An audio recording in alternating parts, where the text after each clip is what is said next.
Hi hello வணக்கம் friends, இது நம்ம சேனல் எனிதிங் தமிழ். நம்ம இன்றைக்கி என்ன பார்க்க போகிறோம்னா, எந்த ரிமோட்டை வச்சும், அதாவது டிவி ரிமோட்டாக இருக்கலாம், எந்த ரிமோட்டாக வேணால் இருக்கலாம், எந்த ரிமோட்டை வச்சும் ஆர்டினோவில் எப்படி கனெக்ட் பண்ணி ஃபேனு லைட்டை எப்படி ஆன் பண்ணுறதுன்னு பார்க்க போகிறோம். வீடியோக்கு போகிறதுக்கு முன்னாடி நீங்கள் புதுசாக வந்துருந்தீங்கன்னா நம்ம சேனலை சப்ஸ்கிரைப் பண்ணுங்கள், சப்போர்ட் பண்ணுங்கள். என்ன டவுட் இருந்தாலும் கமெண்ட்ஸில் சொல்லுங்கள், கிளியர் பண்ணுறேன். வாங்க வீடியோக்குள்ளே போகலாம். ஒரு ஆர்டினோ ஊனை எடுத்துக்கோங்க. ஒரு ஐஆர் ரிசீவரோட அவுட்புட் பின் வந்து அனலாக் இன்புட்டில் செட் பண்ணிடுங்க. அது உங்களுக்கு எந்த பின்னாலும் பிரச்சனை இல்லை.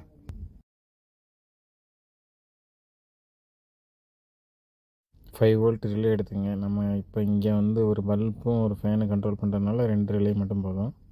அதோட பின் டீட்டெயில்ஸ் வந்து இந்த பிக்சரில் தெளிவாக இருக்குது.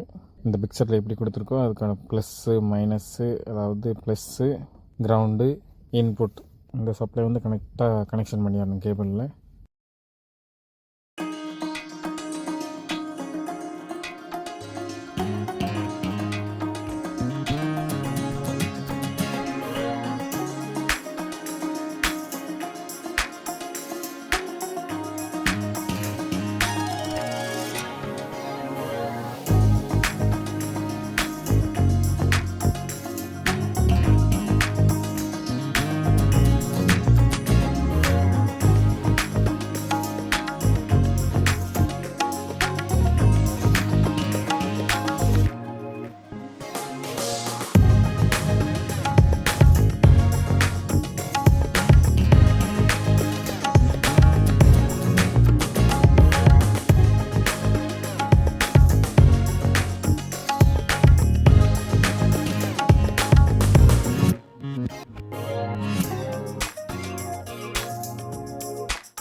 இந்த ஆர்டினோ கூட வந்து அப்லோட் பண்ணிடுறோம். ஆர்டினோ உணவில் எல்லா கனெக்ஷனும் கொடுத்த பிறகு அப்லோட் பண்ணிடுறோம். அப்லோட் பண்ணிவிட்டு ரிமோட்டு உங்கள் கையில் இருக்கிற எந்த ரிமோட்டை வேண்டாலும் உங்களுக்கு தேவையான பட்டன், எந்த பட்டனை சூஸ் பண்ணி தேவையோ அந்த பட்டனை வந்து அந்த ஐஆர் ரிசீவருக்கு நேரம் ப்ரெஸ் பண்ணிங்கன்னா இந்த சீரியல் மானிட்டரில் வந்து ஒரு கோடு வரும். இந்த கோடை வந்து நம்ம இஃப் கண்டிஷனில் வந்து யூஸ் பண்ணணும்.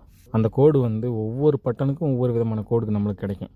அதனால் இப்போ நம்ம இங்கே என்னென்ன டிஜிட்டல் அவுட்புட் யூஸ் பண்ணியிருக்கோம், 12th பின்னு, 11th பின்னு, 10 நம்பர் 10ங்கிற பின்னு வந்து டிஜிட்டல் அவுட்புட்டுக்கு யூஸ் பண்ணியிருக்கோம். அந்த இஃப் கண்டிஷனில் போய் பாருங்கள், அந்த கோடில் எழுதியிருக்கு வந்து ஒரு பின்னுக்கான இஃப் கண்டிஷன் கரெக்டாக எழுதியிருக்கு. அதில் வந்து எந்தெந்த கோடு வந்தால் எந்தெந்த பின் வந்து ஹை ஆகணும் லோ ஆகணும்னு கிளியராக இருக்குது. இந்த சீரியல் மானிட்டரில் கிடைக்கிற கோடை அப்படியே எடுத்து நம்ம அந்த இஃப் கண்டிஷனில் போய் அப்ளை பண்ணிடணும். அப்ளை பண்ணிட்டோம்னா முடிஞ்சு. அப்புறம் இந்த கோடு கிடைக்கும்போது அந்த இஃப் கண்டிஷன் வந்து ட்ரூ ஆகும், ஃபால்ஸ் ஆகும். அவ்வளோதான்.